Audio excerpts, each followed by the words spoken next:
खडसेंची मालमत्ता शासनाच्या ताब्यात आली। मंत्री गिरीश महाजन यांनी ही माहिती दिलेली आहे। वैध गौण खनिज उत्खनन केल्या प्रकरणात एकनाथ खडसे यांना 137 कोटी रुपयांचा दंड आकारण्यात आलेला आहे। त्यांनी केलेलं हे कृत्य म्हणजे चोरी नाही तर शासनावर टाकलेला दरोडा असल्याचं मंत्री गिरीश महाजन यांनी म्हटलंय।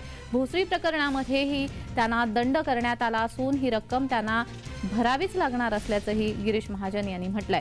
सत्ता असली की आपलं कोणी वाकडं करू शकत नाही आणि गेली की काय होतं याचं हे उत्तम उदाहरण आहे। त्यांनी या गोष्टी केल्या असल्या तरी देवेंद्र फडणवीस आणि गिरीश महाजन हे सांगण्याचा प्रयत्न करत आहेत। 35 कोटी रुपयांचे दंड तातडीने त्यांना भरावे लागणार आहेत, मात्र त्यांनी तो भरला नाही म्हणून त्यांच्या सगळ्या प्रॉपर्टी शासनाने ताब्यात घेतल्याचं वृत्त मिळतंय। गिरीश महाजन यांनी ही माहिती दिलेली आहे।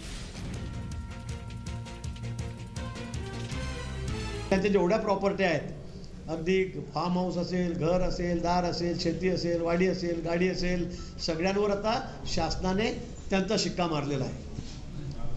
त्यांची जी संपत्ती आहे, प्रॉपर्टी आहे, ती शासनाने आता ताब्यात घेतलेली आहे आणि येणाऱ्या पुढच्या काळामध्ये त्यांनी अजून पैसे नाही भरले तर त्याचा लिलावही होईल, अशी सगळी पद्धत त्या ठिकाणी चाललेली आहे।